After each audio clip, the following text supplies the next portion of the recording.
Sí. Sí, justo ahí. Hola. Sí, bueno, pues vamos a dar ya inicio a esta charla prometedora de Rocío Flax. Me corresponde a mí presentarla.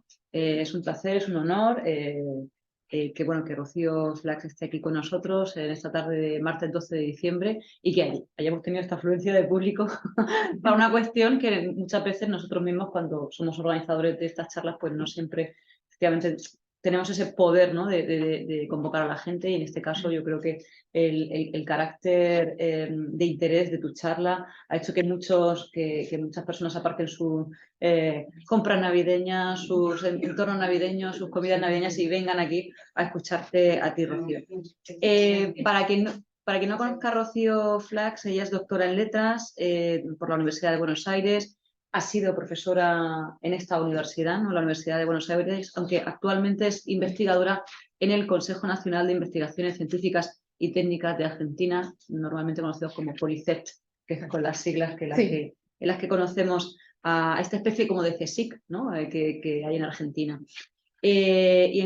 Imparte docencia en estudios del discurso en la Universidad de San Martín y lenguaje y sociedad en la Universidad Pedagógica Nacional, y actualmente ejerce como delegada por Argentina de la Asociación Latinoamericana de Estudios del Discurso, ALED, siendo editora adjunta de la revista Refracción. Sus áreas de investigación, bueno, pues evidentemente son todo lo que toca el lenguaje de la sociedad, sociolingüística y la metodología de análisis crítico del discurso. De hecho, lo que nos va a presentar esta tarde está en esta línea de trabajo.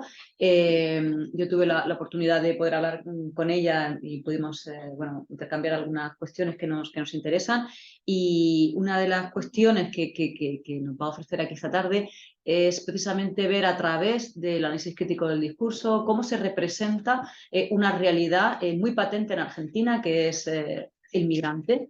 Y no voy a hacer spoiler porque ella ya me contó un poco de qué va la charla, y yo creo que lo que nos interesa es escuchar cómo se llega a esas conclusiones. Pero creo que para nuestro grupo de investigación, que es Redignes, que se basa fundamentalmente, pues eso, en análisis del discurso, análisis crítico del discurso, es un placer, es un honor. Me repito mucho, pero es que es verdad. O sea, decir que alguien de la talla de Rocío pues haya cruzado el charco, se haya venido aquí y esté esta tarde para ilustrarnos con estas cuestiones. Yo me bajo de la mesa, me siento ahí y más o menos la charla durará una hora, lo que ya me ha dicho que tiene previsto, y esperamos que os quedéis hasta el final y que sea un intercambio fructífero, y que yo creo que va a ser así. Muchas gracias, Rocío, por estar con nosotros. Bueno, muchas gracias, Sonia, por la presentación. Fue demasiado probablemente, así que espero estar según las expectativas. Me voy a parar, perdón, me muevo un poco porque... bien, bueno, muchas gracias por venir. Este horario por ahí en el medio de la tarde, que seguro tenían un montón de actividades. Preparé un montón de cosas, así que seguro que en algún momento me verán que achico para llegar. El título, bueno, ahí lo tienen: Representaciones de migrantes en el discurso político y legislativo argentino, un estudio desde el análisis crítico del discurso. Lo que les voy a presentar sería la investigación que yo realicé a lo largo de 3, casi 4 años, ¿sí? Que es la investigación que terminé hace un año, porque, ahí les cuento un poco, esto lo puse por poner, no es para que lean todos los objetivos. La investigación tenía que ver justamente con ver las representaciones sobre migrantes en este tipo de corpora: discurso político, legislativo y lo que llamé institucional, que en realidad podríamos ponerlo dentro del discurso político. Ahora después les cuento un poco más del corpus. Lo que me había quedado un poco sin terminar fue ver las representaciones de los migrantes, porque yo venía trabajando con representaciones sobre migrantes. Pero mi nuevo proyecto de investigación pasó al discurso pedagógico, y la verdad es que todavía no tengo demasiado para contarles de eso, porque tiene una pata etnográfica, con lo cual es un proyecto que empecé en febrero, que lleva mucho más tiempo, entrevistas, observación participante en instituciones de formación docente. Entonces, bueno, dije, les traigo lo que ya tengo bastantes resultados para compartirles. Entonces, el objetivo sería, o fue este, ¿no? Ver cómo se construían representaciones sobre migrantes en el discurso político y legislativo. El recorte temporal que utilicé fue del 2003 al 2019. Esto por dos motivos. Primero, porque el discurso de los años 90 estaba muy investigado. En general, lo que pasa en Argentina, a pesar de que hay una corriente muy fuerte de análisis crítico del discurso, y los migrantes siempre son un tema del análisis crítico del discurso, la verdad es que desde la lingüística, desde el análisis del discurso, de perfil lingüístico, en Argentina no se ha trabajado mucho con migrantes. Sí, desde la sociología, desde la etnografía, desde las ciencias de la comunicación, pero no desde el análisis del discurso de perfil lingüístico, ¿sí? Desde la lingüística, con cuestiones por ahí de variedades, de lenguas en contacto, pero no desde este perfil. El discurso sobre los años 90 pasa lo mismo, ¿sí? Se estudió mucho desde las ciencias de la comunicación, la sociología, pero la verdad es que había bastantes ya escritos. Entonces, lo que me interesaba en todo caso era comparar si había habido cambios del 2003 en adelante con respecto al discurso dominante de los años 90. ¿Por qué el 2003? En el 2003 pasan dos cosas. Primero, asume la presidencia Néstor Kirchner, que es un político del Partido Peronista, que el Partido Peronista es muy amplio, pero sería como un perfil progresista dentro del peronismo. Y a fines de ese año, del 2003, se sanciona la nueva ley migratoria, que es la ley que viene a reemplazar la ley que estaba vigente desde la última dictadura militar, en los años 70, por supuesto de corte muy persecutorio. Y es una ley, la del 2003, muy interesante porque define migrar como un derecho humano, se deja de hablar de ilegalidad para hablar de irregularidad, y lo que se fomenta es solucionar las situaciones de irregularidad, ¿sí? No promover la expulsión, sino regularizar la situación de los migrantes.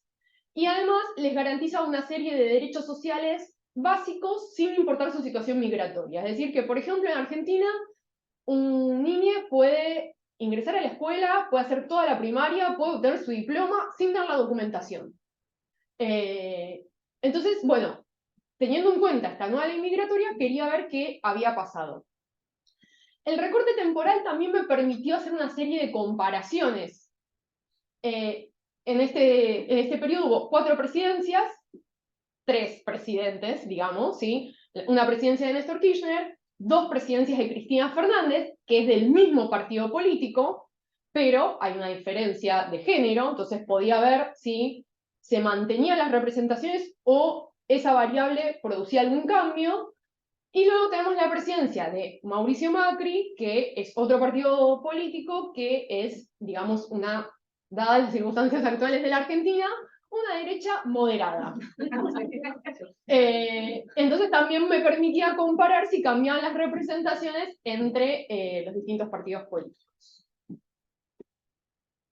El corpus estuvo compuesto por el discurso de estos 3 presidentes, pero también incorporé bueno, la Ley Nacional de Migraciones, para comparar, básicamente lo que analicé en realidad fue el decreto de necesidad y urgencia que sancionó Mauricio Macri en el 2017 y que por suerte fue derogado en el 2021 porque era un decreto que iba totalmente en contra de la ley migratoria, que lo que postulaba era expulsar a las personas que hubieran cometido delitos menores o delitos vinculados con haber ingresado irregularmente. Y además se proponía un proceso sumarísimo que no les permitía acceder a la justicia, a la defensa, nada. Entonces, la verdad fue bastante problemático y analicé los considerandos para ver cómo justificaba la necesidad y urgencia de cambiar la ley. Y después analicé 2 publicaciones de la Dirección Nacional de Migraciones del periodo kirchnerista, digamos, que ya tiene un título bastante tenso, digamos, porque se llama Nosotros los que vinieron, para ver también cómo desde la Dirección Nacional de Migraciones se construían las representaciones sobre los migrantes. Mi marco teórico es el análisis crítico del discurso, ¿sí? Ahora voy a hablar un poquito de esta corriente, pero algo que a mí me interesó bastante y creo que le aportó un plus es incorporar las contribuciones de la lingüística cognitiva, tanto al plano metodológico, es decir, utilizar categorías de análisis de la lingüística cognitiva, porque en general el análisis crítico del discurso de la línea Fairclough, que es la que yo utilizo, se basa pura y exclusivamente en la sistémico-funcional, pero también, en un ratito voy a hablar de la lingüística cognitiva, creo que es bastante útil a nivel teórico, ¿sí? Que tiene varias propuestas teóricas interesantes. Entonces, el análisis crítico del discurso, ¿no? Como yo les decía, parto de la línea de Fairclough, pero tienen algunos principios en común los diferentes autores que se nuclean bajo este nombre, como por ejemplo partir de problemas sociales, o sea, la idea es elegir un corpus de acuerdo a qué problema social nos interesa investigar, para ver el rol que juega el lenguaje en la producción y reproducción de poder. También, bueno, parte de la idea de que la ciencia nunca es objetiva ni neutral, siempre está atravesada por intereses, pero que en este caso se explicitan, ¿sí? O sea, los analistas críticos del discurso siempre explicitan la postura en la que están parados.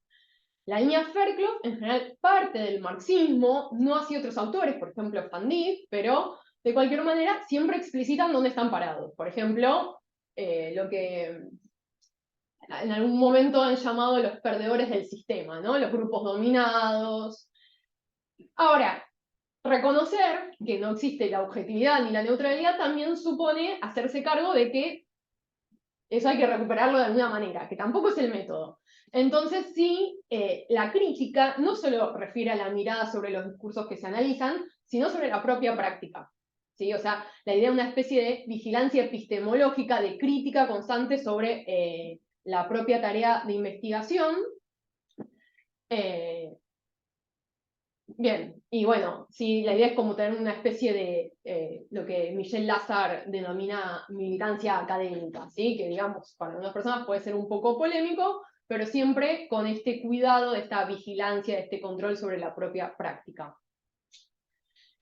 Los objetivos del análisis tienen que ser contribuir con el cambio social, es decir, que hay que lograr de alguna manera, aunque en general sin éxito, salir un poco de la academia y que las investigaciones sirvan en la sociedad. Y además se plantea como una corriente teórica interdisciplinaria. En principio esto tiene que ver con que lo que le interesa investigar es la tríada lenguaje, cognición y sociedad. Es decir, lo que le interesa es ver cómo se produce, cómo circula y cómo se comprende el discurso, tanto a nivel individual, es decir, lo que pasa en la mente de las personas, como en la producción social de sentido, ¿sí? Cómo circula socialmente. Entonces, para eso necesitamos echar mano a otras disciplinas distintas de la lingüística. Para la parte cognitiva, por ejemplo, bueno, las ciencias cognitivas serían un insumo, pero para la parte social necesitamos a la sociología, a las ciencias políticas, a la economía, a la filosofía. En este sentido, ¿sí? La vertiente que yo sigo, por así decir, que es la de Fairclough, y ahí puse Fairclough 89 y 92, porque a mí lo que me interesa es este Fairclough. Es el Fairclough que parte del marxismo y el postmarxismo. Después ya en los textos posteriores, como en el del 99 con Choulariaki y más adelante, deja de lado algunos conceptos y empieza a utilizar el realismo crítico. Tiene algunas cosas interesantes, pero a mí me interesa este primer Fairclough. La verdad es que esta línea se basó mucho más en explorar los vínculos del discurso con la sociedad y desatendió un poco la parte cognitiva. ¿Sí? De hecho, dentro del análisis crítico del discurso, el único autor que originalmente, digamos, del grupo original, se ocupó de la parte cognitiva es Fandí, pero es cierto que ya hace unos 15 años, o sea, más o menos a principios de los 2000, tenemos autores como Paul Chilton, Christopher Hart, que empezaron a explorar cada vez más lo cognitivo, al punto de ir como dejando de lado la sistémico-funcional y reemplazando por la gramática cognitiva. Entonces, Fairclough dice, necesitamos una teoría del lenguaje, pero también una teoría social. Una teoría del lenguaje para hacer el análisis descriptivo, la descripción de los diferentes niveles, ¿sí? Del léxico, de la gramática, de las estrategias retóricas, de la interdiscursividad, de la intertextualidad, todo eso una teoría lingüística. Pero si nos quedamos solo en eso, estamos haciendo lingüística del texto, no análisis del discurso. Entonces necesitamos una teoría social. Entonces, lo que utilizó Fairclough en el 89 fue Marx y algunos sucesores, ¿sí? Pero digamos, tomaba conceptos como lucha de clases de Marx, hegemonía y bloque histórico de Gramsci, aparatos ideológicos del Estado de Althusser, y ya en el 92 le agrega a eso algunas contribuciones de autores postmarxistas como Laclau, pero sobre todo Foucault. Y a mí me interesa esa conceptualización de discurso como práctica que toma de Foucault. ¿Sí? Entonces, en ese sentido, el lenguaje sería una práctica social con efectos constitutivos. Es decir, el discurso construiría representaciones sociales, identidades y relaciones sociales, o en términos Foucaultianos, crea los objetos de los que habla, crea subjetividades y crea posiciones de enunciación, pero siempre sabiendo que, bueno, tampoco es que pueda hacer lo que quiera el discurso, ¿no? Es decir, le permite, digamos, un balance entre observar los condicionamientos estructurales y también la capacidad de agencia de los actores sociales, ¿sí? Fairclough habla de esto en términos de la dialéctica entre el discurso y la estructura, sería una especie de interdependencia, ¿no? De interdependencia recíproca. Acá traje, pero como creo que no me va a dar el tiempo, vamos a saltear, algunas cuestiones que en el camino de la investigación me interesaron, o que yo vea como problemáticas del análisis crítico del discurso, que si quieren después lo podemos retomar si hay tiempo, pero sí, la que puse al final en negrita es justamente esto de los aportes que la lingüística cognitiva puede realizar al análisis multimodal del discurso. ¿Sí? Primero, porque para entender justamente cómo se produce y se comprende el discurso, es decir, el análisis del discurso todo el tiempo, el análisis crítico del discurso todo el tiempo está hablando de persuasión, por ejemplo, pero bueno, necesitamos poder explicar por qué algunos recursos son más o menos persuasivos, por cómo funciona el sistema de creencias de las personas, bueno, por qué algunas representaciones pueden tener más éxito, cómo se puede reforzar o cambiar las representaciones del sistema de creencias de las personas, qué papel juega la emoción en todo esto. Entonces, en ese sentido me parece que es muy útil a nivel teórico introducir a la lingüística cognitiva, y como les decía, también ahora voy a nombrar algunas categorías que ellos utilizan para hablar de los sistemas de creencias, que me parece que también pueden ser interesantes para rastrear, o sea, usarlas como categorías de análisis, digamos.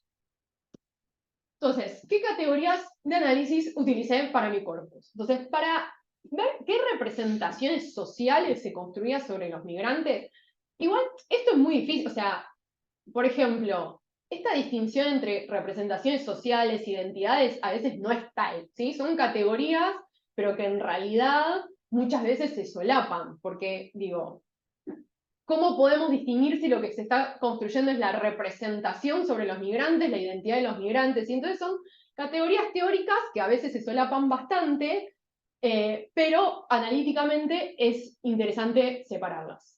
Entonces, para el análisis de representaciones sociales, tomé la clasificación de actores sociales de Van Leeuwen, 2008, que me parece es demasiado exhaustiva, a veces demasiada proliferación de categorías, pero me parece muy útil. El estudio de la distribución de procesos y participantes, de la lingüística crítica, también, digamos, no es equivalente, pero digamos, se podría utilizar, por ejemplo, los procesos y participantes de la lingüística sistémico-funcional, o sea, va por ese lado. Y acá es donde aparece la lingüística cognitiva. ¿Sí? Me interesó rastrear los esquemas de imagen, las metonimias, los marcos y las metáforas conceptuales que se activaban en los textos. ¿Sí? Es decir, eso que tenemos en nuestra cabeza también lo ponemos en juego cuando producimos discursos. Y para la construcción de identidades y relaciones sociales, me basé en el análisis del sistema de modo, de la sistémico-funcional, bien tradicional, y en el estudio de la valoración según la teoría de Martin y White.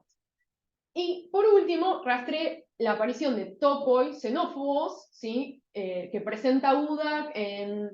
El texto del 2003 es el texto de esa compilación de Budak y Meyer, y después está, bueno, en Politics of Fear del 2015 también vuelve a hablar de los distintos topoi xenófobos. Acá, antes de ir a los resultados de mi investigación, les quería presentar dos cosas, digamos, del estado del área, del estudio sobre migrantes, que fueron como algunas de mis mayores influencias. Entonces, por un lado, esto es la lista que después los voy a nombrar a medida que hable un poco del corpus que analicé. Acá están los topoi que plantea Budak, ¿sí? Que serían estas especies de atajos, ¿no? En la argumentación. Hay, digamos, estos topoi funcionarían como premisas que permiten llegar a siempre las mismas conclusiones. Por ejemplo, hay que endurecer la política migratoria, hay que expulsar migrantes, pero digamos estas serían las premisas que apelan al sentido común para poder legitimar ese tipo de políticas xenófobas.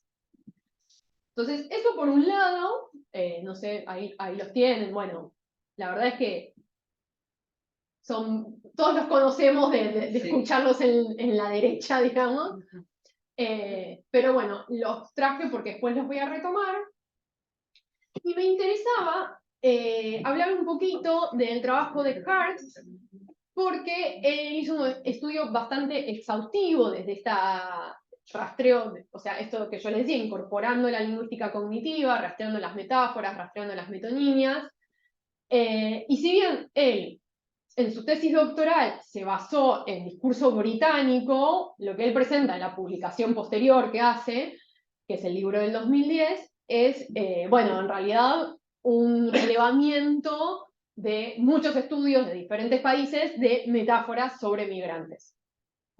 Que en general lo que uno puede ver es que con algunas variantes se van a repetir en los discursos de derecha y no tan de derecha de distintos países, entonces quería nombrarlas un poquito antes de ir. A ver si vengo, sí, vengo bien con el tiempo, así que me las puedo presentar y después voy a los resultados de mi investigación. Entonces, la primera metáfora recurrente en el discurso sobre migrantes es la de un país es una casa, que se basa en un esquema de imagen. ¿Sí? Un esquema de imagen es un esquema que tenemos todos en nuestra cabeza, que en general son esquemas prelingüísticos que incorporamos a través de la experiencia con el entorno, y este es el esquema de un recipiente, como este es un recipiente, entonces todos tenemos esta experiencia. Entonces, el esquema del recipiente plantea que hay un adentro, que hay un afuera, que hay un límite. Y el límite en general nos sirve de protección o contención, ¿sí? Entonces ya aparece esta idea de amenaza externa, protección. Y además permite diferenciar un endogrupo y un exogrupo en términos espaciales, que ya de por sí es una estrategia, porque cuando estamos hablando de migrantes no hay diferencia espacial, o sea, el migrante que vive en España, está en el mismo lugar que nosotros. Pero plantea una estrategia de despacialización donde el otro pertenecería a otro lugar, a un afuera. ¿Sí? Entonces, un tipo de recipiente es un edificio. Entonces, una de las metáforas que se utilizan a partir de este esquema es que la infraestructura de un país es un edificio.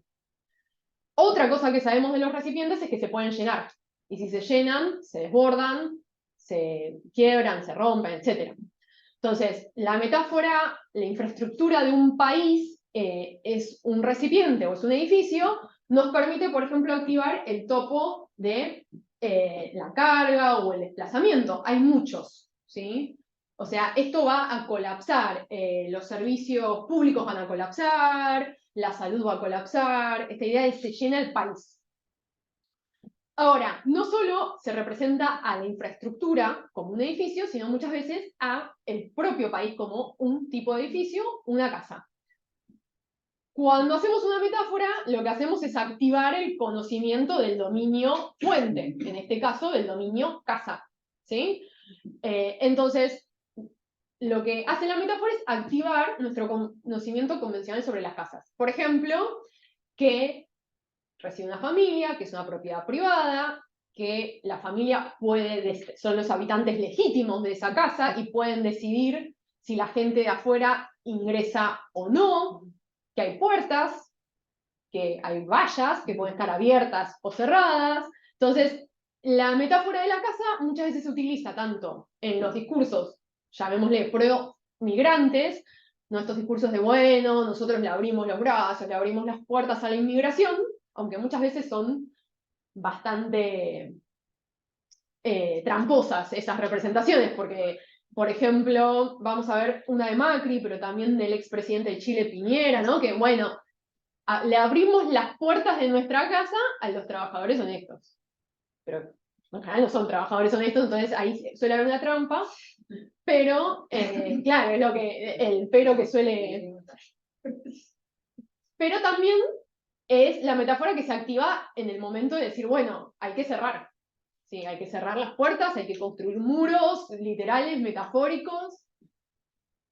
Una segunda metáfora que se activa mucho con respecto a los migrantes son las metáforas bélicas. ¿Sí? Es decir, representar a la migración como una invasión, a los migrantes como invasores, o como agentes de acciones agresivas. Entonces, si hay alguien que nos está agrediendo, eso justifica acciones de defensa. ¿Sí? Entonces, lo que plantea Hart es, se representa a personas que claramente están indefensas, como son los migrantes, que en general llegan en condiciones irregulares, porque llegan como pueden, como si fueran sujetos peligrosos, que de vuelta, entonces estamos en, bueno, el topo y del crimen, el topo y del peligro, ¿sí? O sea, lo que se activa son sujetos peligrosos. Y eso, de vuelta, la conclusión es ahí que, digamos, una política migratoria laxa nos estaría dejando expuestos a este peligro, a estas amenazas. La tercera metáfora es la metáfora de que los migrantes son flujos de agua. Es decir, esto es súper común, por ejemplo, no solo en el discurso político, sino en el discurso pedagógico, en los manuales. No sé, acá, pero en Argentina todo el tiempo se habla de la primera ola de migrantes, la segunda, la tercera, ¿no? Entonces, esta idea es que los migrantes son un flujo de agua, una ola, oleada, a veces se habla de corrientes migratorias. Entonces, ¿qué pasa con esto? La primera consecuencia es que se deshumaniza a los migrantes. Es decir, no son personas, sino que son una sustancia inanimada. ¿Sí? La segunda consecuencia es que son como una especie de masa amorfa. Son un flujo de agua. Entonces, se les saca cualquier especie de individualidad y se trata un fenómeno complejo, como es la llegada de migrantes, como si fuera un fenómeno simple que se puede tratar a todos igual. ¿Sí? Además, por supuesto, hay diferentes metáforas con respecto al flujo de agua, ¿no? Entonces, no es lo mismo hablar de un goteo que de una inundación. Porque cuando hablo de inundación, lo que activo es una estrategia de, digamos, de un peligro inminente. Entonces, hay como una escala de intensidad, que a mayor intensidad de este flujo de agua, mayor es la respuesta emocional que se pretende, ¿no?, generar, ¿no? Más inminente es la amenaza. Y vuelve a activar, por ejemplo, se combina con la cuestión del recipiente, porque, por ejemplo, si yo tengo un flujo muy grande de agua, de vuelta, lo que va a pasar es que el recipiente se va a llenar, va a colapsar, se va a inundar, va a generar todas las consecuencias negativas que sabemos que tiene una inundación. Y por último, Hart habla de la metonimia migrantes terroristas, ¿sí? O sea, para el discurso, digamos, europeo, él plantea que lo que funciona es la metonimia migrantes terroristas. Yo puse la rayita narcotraficantes, porque en América Latina, por ejemplo, el terrorismo no es un problema en particular, pero sí el narcotráfico. Entonces la metonimia, digamos, funciona muy parecido, pero con narcotraficantes. Entonces, digamos, ahí plantea Hart un doble desplazamiento.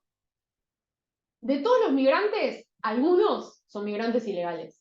De algunos migrantes ilegales, algunos son terroristas. Entonces, la metonimia es lo que genera en general los estereotipos, ¿sí? Entonces, en este caso, hay un vínculo ilógico que termina diciendo todos los migrantes son terroristas. Otra vez, es un problema de seguridad nacional, tener una política migratoria laxa nos deja expuestos al peligro. Vuelve a aparecer el topos del peligro. En Argentina funciona igual, pero cambiamos terroristas por narcotraficantes, que sería como el problema. Bien, entonces, ahora sí, voy a los resultados de mi investigación. A ver cómo voy con el tiempo. Entonces, primero discurso político. Puse muchos ejemplos que después resaltar unas cosas, pues no se van a poder leer eso, pero bueno, para mostrar un poco también. Entonces, algunas cuestiones que comparten los tres presidentes que analicé. Primero esto, la idealización de los migrantes provenientes de Europa entre fines del siglo XIX y mediados del siglo XX.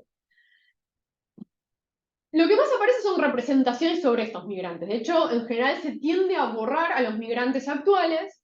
Siempre aparece estos migrantes. ¿Por qué digo que es una idealización? Bueno, en primer lugar, porque a fines del siglo XIX y mediados del siglo XX se los trataba tan mal como se trata ahora a los migrantes de Latinoamérica. Pero, digamos, como remiten a un pasado lejano, se los idealiza.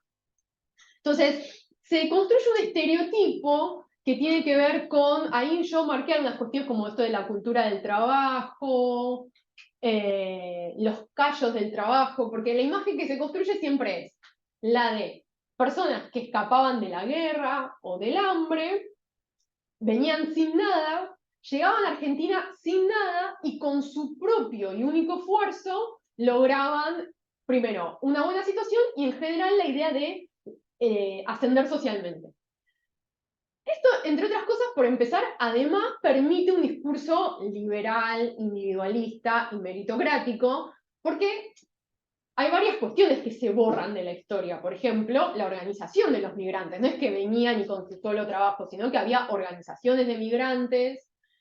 Los migrantes actuaban en política. De hecho, a fines del siglo XIX y principios del siglo XX eran muy perseguidos porque muchos de los migrantes que llegaban eran socialistas o anarquistas, entonces llegaban y se organizaban, no es que salían adelante por arte de magia, por el individualismo neoliberal, sino porque estaban organizados. Pero se genera esa idealización para contraponerlo con los migrantes actuales, que serían los que, digamos, delinquen, no trabajan, son una amenaza. Entonces, esa es la primera representación que comparten los tres presidentes. En los tres casos también, o sea, los dos presidentes kirchneristas y en Macri, se sigue asociando a los migrantes. Se los conceptualiza como un problema y se los sigue asociando a la delincuencia. Ahí les puse algunos ejemplos de un discurso de Macri donde está hablando de la ocupación de un parque, personas que estaban exigiendo casas, eran vecinos de la ciudad de Buenos Aires, algunos migrantes, otros no, pero enseguida Macri los asoció con migrantes. Y esos son todos los términos que utilizó para referirse a los migrantes, ¿no? O sea, grupo de mafiosos, delincuencia, narcotráfico, loteo del espacio público, armas de tumberos, bueno, muertes, ¿sí? Macri, por supuesto, no es nada sutil, pero quizás lo llamativo es que, más sutilmente, pero los presidentes kirchneristas también asocian a los migrantes con la delincuencia.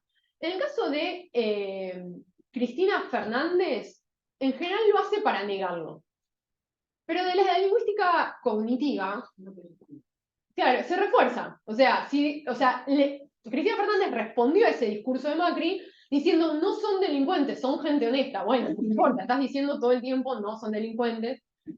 Y en otro discurso, lo que busca es problematizar las causas de la delincuencia, pero no las niega. Asocia a migrantes con población carcelaria y como que trata de hacer una complejización sociológica. O sea, plantea, bueno, son pobres, los delitos que cometen son menores, como los auténticos delincuentes son otros, los que roban en serio, habla del sistema social injusto, de la desigualdad, pero aún así está vinculando migrantes con población carcelaria, lo cual vamos a ver que es lo mismo que hace el DNU de Macri, que no es, digamos, sí, hay migrantes en las cárceles argentinas, pero no hay una sobrerepresentación. O sea, hay, en Argentina, en el 2010 había un 4,5% de migrantes, ahora aumentó bastante, y había un porcentaje menor que eso de, digamos, personas en la cárcel migrantes. Entonces, sí, hay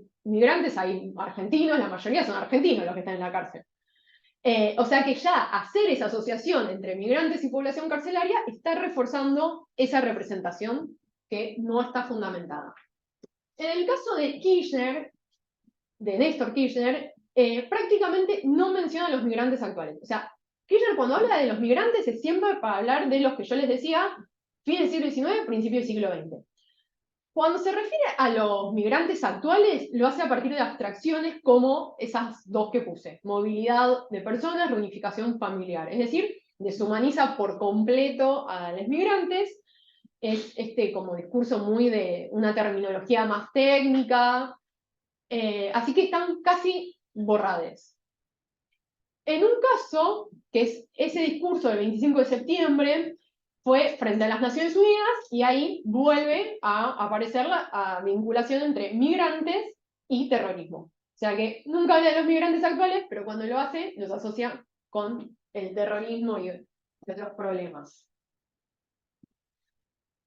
Bien. Les decía, Cristina Fernández también los vincula con la delincuencia, pero en general trata de complejizar un poco, ¿sí? Entonces, una de las cosas que hace es, o sea, Cristina Fernández es de los tres presidentes quien más individualiza y humaniza a los migrantes. ¿Cómo? A través de las historias de vida. Entonces, en sus discursos aparecen historias de vida de personas que conoció, o sea, por ejemplo, hay un acto, conoció a alguien, entonces empieza, como me contaba, Menganita, y empieza la historia de esa persona y de su familia. Entonces, ahí hay una individualización de los migrantes, de su situación, de sus... de esto que las abstracciones borran, o sea, de sus deseos, de sus motivaciones, de sus necesidades. Y también utiliza recurre a la historia de vida propia, ¿sí? Porque hay otra representación que, bueno, lo iba a nombrar después, pero los tres presidentes activan, y es esta idea, que la habrán visto, nuestro presidente saliente dijo una vez algo horrible, Alberto Fernández, que dijo algo así como que los brasileños venían de la selva, no sé, dijo algo que fue horroroso, y los argentinos bajaban de los barcos. Porque está esta representación de que todos los argentinos descienden de europeos. O sea, borrando un montón de cosas, invisibilizando a un montón de personas, pero está esta idea. Entonces, los tres presidentes activan eso, ¿no? Todos tienen familiares europeos que vinieron de Europa, entonces todos tienen su historia de migrantes para contar. Entonces, bien, es la que más individualiza, humaniza, cuenta historias de vida, también pone casos, ¿no? Con respecto a quienes buscan refugio, ¿no? Por ejemplo, esto que dice, lo que está en negrita, no quiero parecerme a nadie, que le dice una piba de 15 años que se quiere quedar en el país para estudiar, que no puede, habla ¿no? de los chicos que a veces vemos a nosotros nos queda un poco lejos, pero vemos las escenas de los migrantes que por ahí se ahogan en el mar. Pero también es la que más construye una visión utilitarista de los migrantes. Es decir, para negar el discurso xenófobo, termina buscando legitimar la presencia migrante, no, por ejemplo, diciendo migrar es un derecho humano, sino a través de una visión utilitarista. O sea, los migrantes están bien porque aportan al país, porque trabajan, porque hacen los trabajos que no quieren hacer los argentinos. Entonces, fíjense que llega hasta una animalización de los migrantes, porque dice, bueno, una inmigración de países limítrofes que agachan el lomo. ¿Sí? Entonces, siempre está esta idea, además, digamos, hay una representación donde los migrantes de países limítrofes, que vamos a ver en el discurso institucional, se dejan explotar, básicamente. ¿Sí? Y hay también una metonimia donde en lugar de nombrar a los migrantes, se nombra una parte de su cuerpo. ¿Sí? Los migrantes son mano de obra. De cualquier manera, Cristina Fernández es la única que problematiza las causas de la migración, como veremos de manera indirecta. Plantea una serie de preguntas, pero en su discurso señala algunas, digamos, responsabilidades, de manera siempre abstracta, o sea, dice, bueno, gobiernos centrales, industria bélica, pero sí trata de problematizar de dónde sale la migración, porque, por ejemplo, Mauricio Macri habla de la crisis de los refugiados, del problema de la migración, pero se quedan esas frases como muy generales. Entonces acá, por ejemplo, ¿no? Fernández dice, bueno, porque la pregunta que nadie le ha hecho todavía a los que la tienen que hacer es por qué se van de sus países, por qué no tienen posibilidades o por qué hay guerra, y las guerras en esos países, ¿quiénes las arman? ¿Quiénes las sostienen? ¿Quiénes venden armas? ¿A quiénes les conviene? Pero siempre sin señalar, sin nombrar, sin explicitar nada, ¿no? Eso es lo más lejos que llega.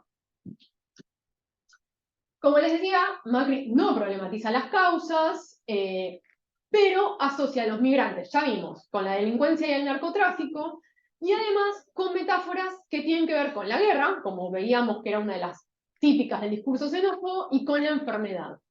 Si está esta idea de avance, como de invasión, incluso no solo porque habla mucho del avance, sino esta idea, ¿se acuerdan de las metáforas de flujo, ¿no? Como llegan y llegan hasta que va a colapsar. Entonces, fíjense, dice, donde todos los días llegan 100, 200 personas, da una imagen como, bueno, si todos los días llegan 200 personas, ¿qué vamos a hacer? Y esta idea de exposición a un peligro, ¿no? Como si fuera una enfermedad, a un virus. Esas son, digamos, las metáforas que activa Macri. A su vez, los tres políticos activan, bueno, metáforas familiares, los países como hermanos, Argentina como una madre que cuida a otras personas, la metáfora del crisol de razas, bueno, ya les decía esta representación de que todos los argentinos vienen de los barcos. Y como me estoy empezando a quedar sin tiempo, vamos al discurso institucional. Entonces, yo les decía, 2 libros de la Dirección Nacional de Migraciones. Los libros básicamente buscaban legitimar la presencia de migrantes, pero también legitimar un poco las acciones del gobierno, ¿sí? O sea, qué eficientes que eran, pero con respecto a las representaciones de migrantes. Lo que hacía cada libro era recopilar un poco más de 30 historias de vida de migrantes. Entonces, de vuelta, hay una humanización, en el sentido de que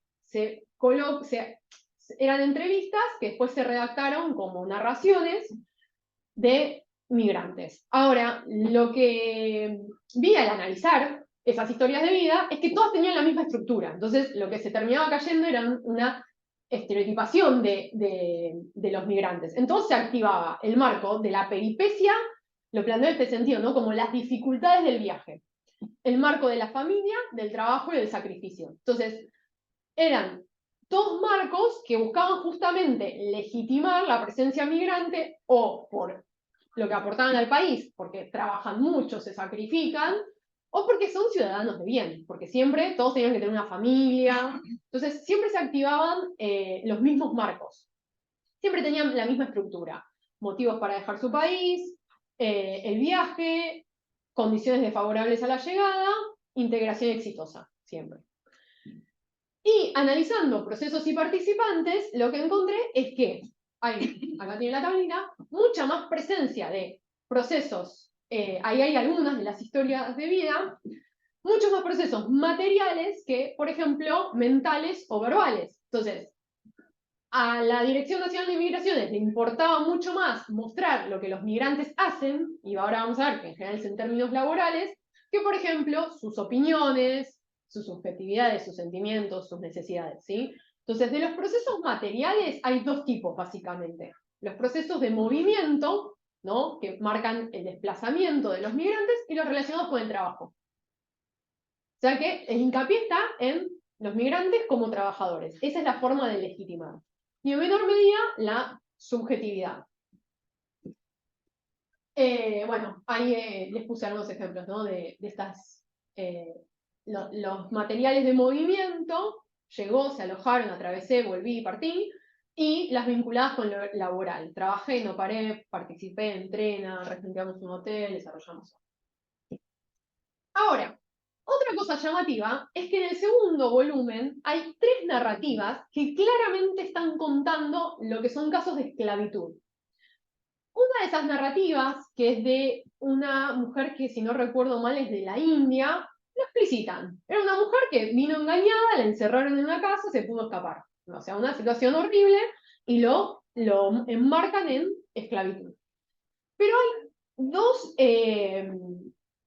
narrativas de migrantes de Bolivia, que además no es casual, porque ahora vamos a ver un comentario de otro migrante alemán.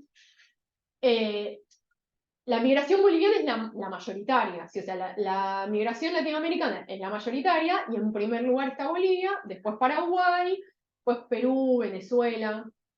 Entonces, hay 2 casos que son claramente trabajo esclavo, que en Argentina se da mucho en el campo y en la industria textil, pero que no están, digamos, enmarcados como trabajo esclavo. ¿Sí? Se habla de explotación laboral, pero la Dirección Nacional de Migraciones nunca habla de trabajo esclavo.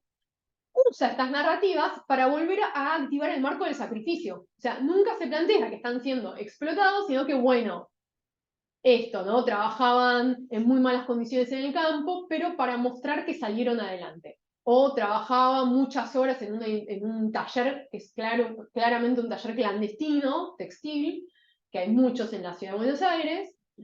Entonces, se utilizan estas narrativas que son de trabajo esclavo para volver a legitimar la presencia de migrantes a través del trabajo, porque les sirven para negar todos esos topoi que veíamos antes. O sea, trabajan, no son una carga, no explotan los servicios públicos, ¿sí?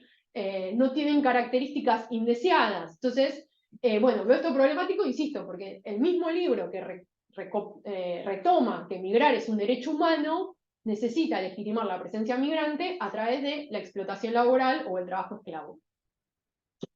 Bueno, ahí hay algunas mitigaciones, ¿no? Otra cosa que mitigan, no solo la explotación laboral, sino los maltratos, la discriminación. Entonces, por ejemplo, hay migrantes que cuentan que no se los trataba muy bien en Argentina, pero que hay países que son peores. ¿No? Ahí tienen, por ejemplo, en general me tenían paciencia, es el tercero, ¿no? Y me trataban bien, algunas personas no son tan amables, te miran mal, pero sí que sé que sí hay discriminación contra los chinos en Japón y en Estados Unidos. Entonces, pero me llama mucho la atención la primera, ¿sí? Porque la primera, yo les decía, es de un alemán. Y un alemán claramente no es discriminado en Argentina, porque la discriminación no tiene que ver con la extranjería, sino con la racialización. Pero además el ejemplo que pone, ¿no?, dice, claro, desde su experiencia, los casos de los inmigrantes y nativos se llevan bien, pero lo que sale en la prensa es cuando algunos estúpidos golpean a palos a un vietnamita. Carl Moses es periodista, o sea que debería saber. No sé si hay muchos, creo que no hay, debe ser insignificante la presencia de vietnamitas en Argentina. Entonces, esta frase carece de sentido, porque lo que sí se puede ver es la violencia cotidiana contra personas de Bolivia, de Paraguay, incluso podríamos decir que hay una importante presencia de personas de China o de Taiwán, pero no vietnamitas. Entonces, este tipo de frases para justificar que no hay discriminación, bueno, no tiene mucho asidero en la cotidianidad de las personas racializadas. Y por último, paso a algunas de las conclusiones del análisis del discurso legislativo. Perdón, estoy cada vez más rápido, pero ya casi estoy en hora. Entonces, decíamos, la ley del 2003 conceptualiza a migrar como un derecho humano genera una serie de derechos con respecto a regularizar la situación migratoria, y los derechos sociales que tienen, sin importar cuál sea su situación migratoria. En cambio, en el decreto de 2017, firmado por Mauricio Macri, se plantea que los migrantes están asociados al crimen, a la inseguridad y a la población carcelaria. Entonces, rastreando los marcos conceptuales con los que se asocia a los migrantes, encontramos tres: derechos y obligaciones, que esos no los puse porque, digamos, son los derechos que recopila la Constitución Nacional para cualquier persona que esté en suelo argentino. El DNU los retoma, y después hay las distintas expresiones que asocian a los migrantes con el crimen y la inseguridad. Entonces, después de hacer esta asociación, aparece cómo se legitima la necesidad y la urgencia de cambiar la ley migratoria por decreto. Entonces, lo que vimos es, primero, bueno, ahí tienen, está así en mayúscula en el propio decreto, en la utilización de datos y estadísticas, ¿no? El 33% de las personas bajo custodia del Servicio Penitenciario Federal son extranjeros. No brinda datos de dónde sale esa información, por supuesto. Utilizar estadísticas y porcentajes genera esta idea de objetividad y de algo que no puede ser refutado, es dato puro, pero la realidad es que no está citando la fuente, y las fuentes, por ejemplo, de la OIM desmienten estas cifras. Además, luego hace como algunos atajos al decir los porcentajes de población carcelaria vinculadas al narcotráfico, pero que no necesariamente son ni migrantes ni extranjeros. Entonces, legitima a través del uso de estadísticas y porcentajes, a través de lo que Hart llama estrategias de proximidad, que es, digamos, utilizar expresiones que planteen la situación como un riesgo inminente, ¿no? Porque, ¿se acuerdan que decíamos, por ejemplo, una cosa es si hay un goteo, una filtración, y otra una inundación? O sea, la inminencia es distinta. Entonces, de vuelta, si yo utilizo ciertas expresiones como situación crítica o regulación inmediata, lo que estoy activando es la idea de que hay una amenaza inminente, o sea, que el peligro está muy cerca.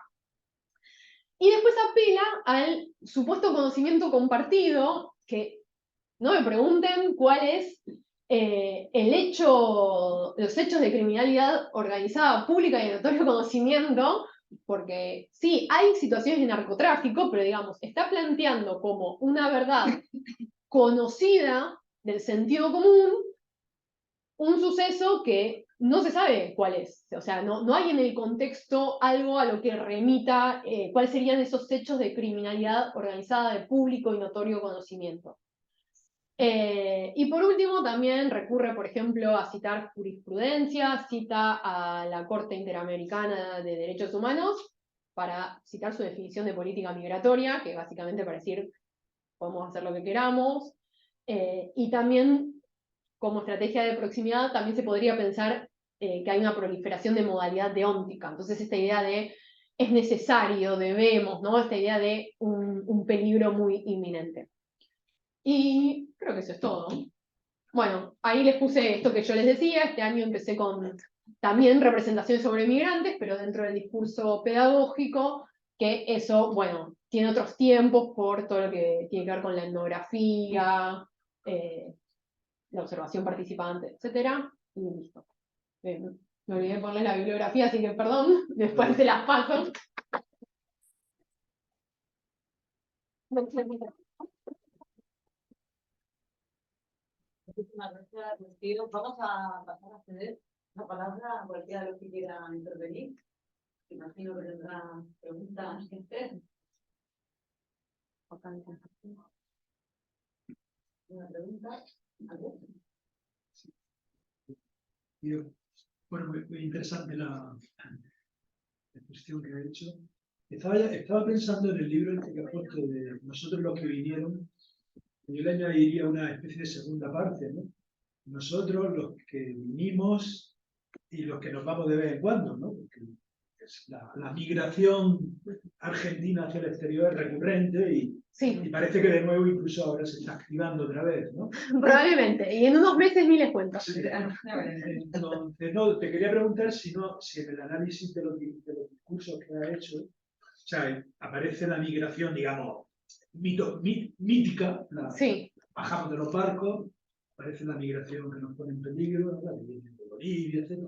Pero me estaba preguntando si no has encontrado que se hable también de nuestros migrantes, ¿no? De los que en Argentina periódicamente tienen que salir por la hiperinflación.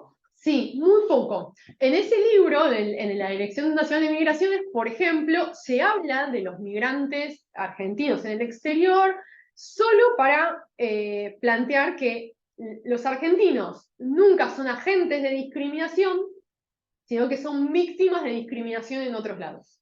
Esa es la única referencia, digamos, ¿no? Que los problemas o la violencia siempre tienen a los argentinos como pobres víctimas, ¿no? O sea, son afectados por la violencia de otros. Es la única referencia, por ejemplo, en la Dirección Nacional de Migraciones.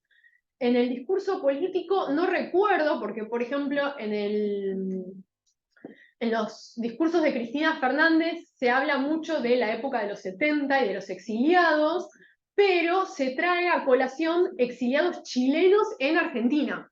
Entonces, tampoco se refiere a las personas que se fueron de Argentina. En el discurso pedagógico encontré un poquito, donde se asocian muchas veces los migrantes, o sea, las experiencias de inmigración de Europa de principios del siglo XX y se las compara con la inmigración de los años 70. Pero la verdad es mínimo. Sí, otra cuestión que me venía también, que me sugería tú, o sea, este análisis que has puesto, ¿no? De la metáfora, ¿no? Sí. Y luego cuando habla de lo que, creo que la llama la mitigación, ¿no? Sí. De lo que no se habla, ¿no? De lo que no se habla en esta historia de vida que has dicho. O sea, que me llama la atención el que son siempre metáforas, o sea, como que la inmigración nunca habla de nosotros, ¿no? En cuanto a sociedad receptora, ¿no? Es decir, son siempre, los inmigrantes son siempre algo que viene de fuera y son siempre causas externas los que empujan, ¿no? Empujan a los migrantes. Entonces, o sea, como si no hubiera nada en el país receptora, en la sociedad receptora, en su estructura social y económica, como si no hubiera nada que condiciona la llegada de los migrantes. Es decir, porque a mí me da la impresión de que a los migrantes vienen porque los llamamos. Sí. En realidad los llamamos para que vengan. Claro, no se hace referencias, por ejemplo, a cuestiones económicas. Sí están estas metáforas del tipo de la Argentina es una madre protectora, o las metáforas de la casa, ¿no? Recibir con las puertas abiertas, con los brazos abiertos, pero siempre son generalidades, es decir, no se habla de cuáles son las condiciones económicas. O sea, no hay una asunción de responsabilidad, ¿no? Es decir, y si están aquí es porque los llamamos, por tanto debemos de responsabilizarnos de sus condiciones de bienestar. Exacto, no. No hay eso. De hecho, eso es algo que en el discurso pedagógico aparece, pero en el político no, que se borra totalmente justamente lo que pasó con las migraciones europeas, porque ahí hubo un fomento enorme de la inmigración, con un montón de promesas económicas, que cuando llegaban las personas se encontraban con que nada de eso existía y por eso estaban en una situación de miseria y hacinamiento. Eso, en la idealización de las migraciones de fines del siglo XIX, principios del siglo XX, jamás se nombra. Con respecto a la terminología de migrante e inmigrante, ¿has observado un cambio? Porque en España, por ejemplo, antes era inmigrante. Sí. Y ahora se tiende a hablar de migrantes. ¿Has observado un cambio o no? Yo traté de hablar de migrantes, pero el discurso político, institucional y legislativo habla de inmigrante. Y el discurso pedagógico diría que en un 90% también. O sea, yo en el corpus que estoy analizando ahora rastreé como, wow, 2 menciones de migrantes. Sí. O sea que también el punto de vista siempre es del endogrupo separado. Sí. Bueno, lo veo muchas veces por dedicarte a esto, ¿no? Que me parece una herramienta tan necesaria en Europa, en España y precisamente en la región que estamos haciendo ahora. Yo la pregunta de nuevo para ti, si ves entrar en tu análisis la cuestión de las migraciones por causas climáticas, que es una cuestión yo creo que es emergente, que además tal vez ayudaría a diluir estas diferencias entre el nosotros y el ellos, ¿no? Ya que somos víctimas en alguna medida también de la crisis climática. No apareció en mi corpus, es cierto que al ser hasta el 2019 puede ser que eso haya empezado a aparecer después. Yo igual no recuerdo en el discurso político. La verdad es que en Latinoamérica el tema de la crisis climática se tiene mucho menos en cuenta que en Europa, por lo menos de lo que yo vengo viendo. Porque además, esto acá que está Diego Forte acá, es especialista en eso, en general lo que hace el discurso político, por ejemplo en Argentina, lo hizo el expresidente saliente, ahí está, hola, lo invoqué, Alberto Fernández, es responsabilizar a los países centrales, a Estados Unidos y a Europa, de la crisis climática. Entonces es como que eso no es un problema de Latinoamérica, prácticamente no aparece en el discurso. O sea, lo más que llega a mi corpus, digamos, es que aparece esto de la crisis de los refugiados, nombrado de manera muy abstracta, esto, problema, crisis, problemática, en Macri. Y lo que vieron de Cristina Fernández, que sí aparece en esta idea de ejemplos, ¿no? Los chicos que se ahogan en el mar, pero no de la crisis climática.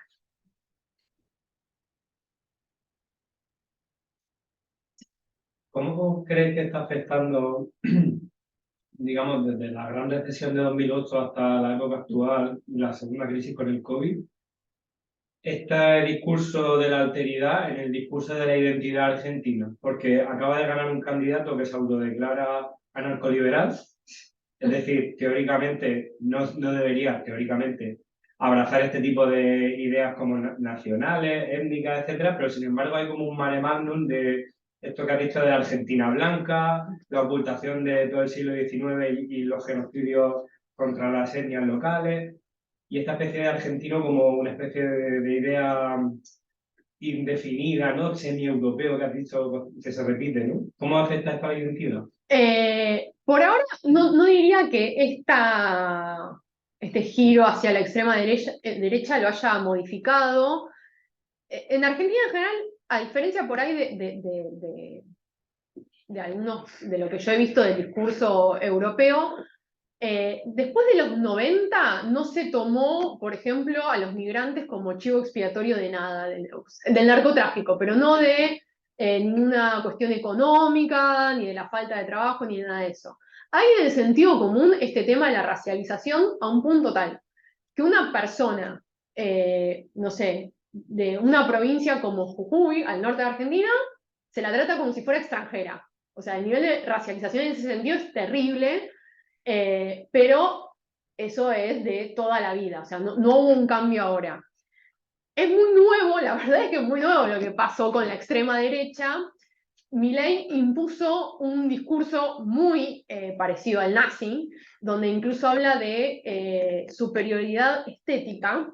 No aclaró a qué se refiere, así que creo que hay que darle un poco más de tiempo para que por ahí se desarrolle eso, pero bueno, todavía no se ve un cambio, digamos, con respecto a los migrantes y esta nueva derecha.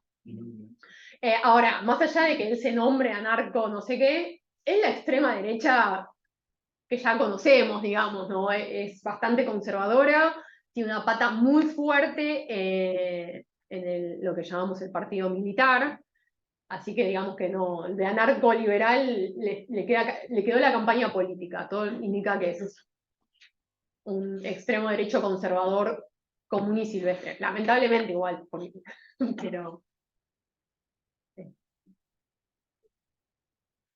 Bueno, yo, aparte de felicitarte por la charla, es difícil resolver toda la teoría de la lingüística cognitiva, análisis crítico del discurso, en En- tan poco tiempo. O sea, que yo te Por eso felicito, fui así. porque la metodología, desde luego, o sea, poder explicarla en tan poco tiempo y que la gente que, digamos, pues no es de lingüística y que ha venido aquí, creo que lo has hecho, como diría vosotros, bárbaro. Bueno, gracias. Que ha quedado fenomenal, ¿no? Explicado. Yo sí que te voy a preguntar, no me ha quedado claro en cuanto al corpus, cuando has dicho el corpus, que son discursos. O sea, ¿qué tipo de discursos son? ¿Son discursos que se dan institucionalmente? ¿Son discursos que se... O sea, ¿qué clase de discursos has analizado? O sea, como subgénero. Y el tamaño de la muestra, ¿no? O sea, que... Bien, analicé. Lo que hice fue rastrear todos los discursos, porque eran muchos, entonces lo que hice fue tomar el primer año de gobierno de cada uno y rastrear todos los discursos de lo que sea, actos, visitas de mandatarios extranjeros, todos los discursos, rastreando que aparecieran términos como migrantes, migración, extranjeros, con lo cual después eso también hubo que depurarlo porque a veces aparecían empresas extranjeras, o sea, no se refería a migrantes, pero primero lo pasé, digamos, por ese filtro y así pude determinar todos los que hablaban de migrantes.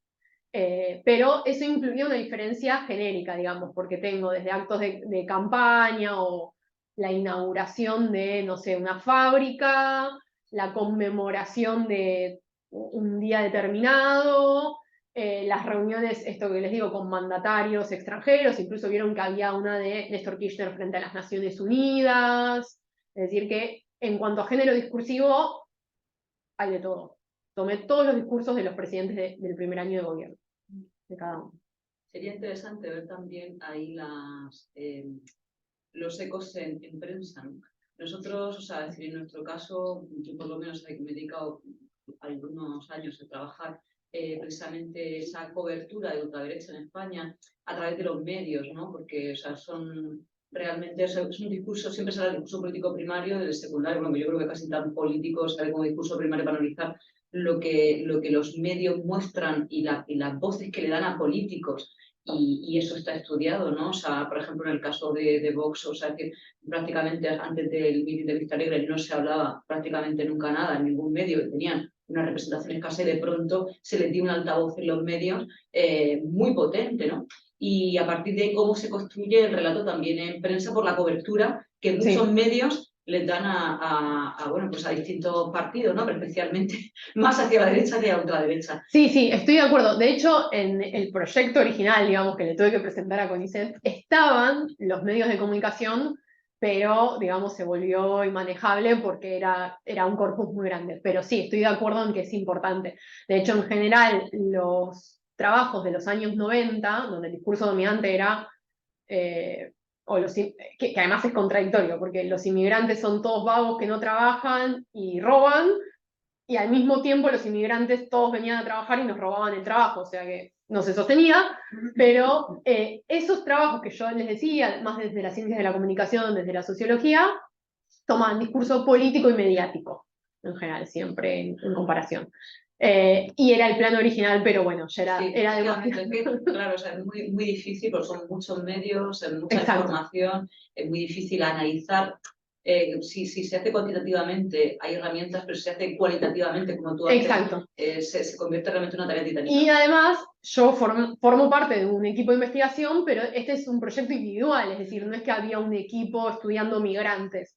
En general es un equipo que estudia discurso político y medios de comunicación, pero que cada cual tenía temas diferentes. Entonces también eso por ahí no ayudó. Un equipo, aunque sea pequeño, por ahí es más fácil por ahí abarcar. Bueno, no tenéis todavía, desgraciadamente, mucho discurso político que analizar con...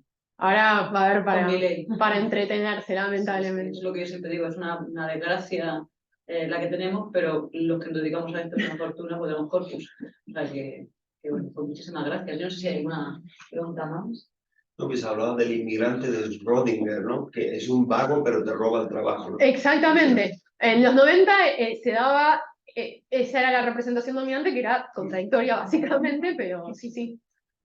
Y además en los 90, que había una crisis económica muy fuerte, entonces se necesitaba culpar a alguien, se culpaba a los migrantes.